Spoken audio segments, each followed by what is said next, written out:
So now let's see how we can work around and insert out Google Docs documents inside of our Google site.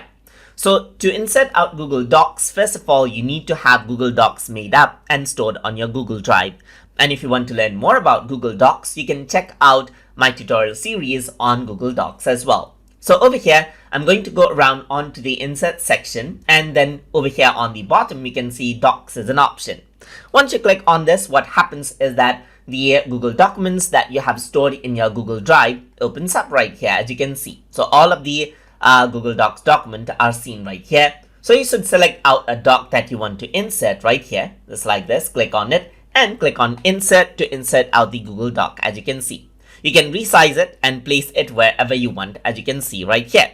So if I were to go around onto, let's say, preview right here, then what happens is that you will see a preview of the doc right here, and you can see a scroll bar right over here as well to navigate around the Google Doc just like this. And that is how you can insert out Google Docs documents inside of Google Sites. So I hope you guys learned something as always. And as always, please like, comment, share, and subscribe.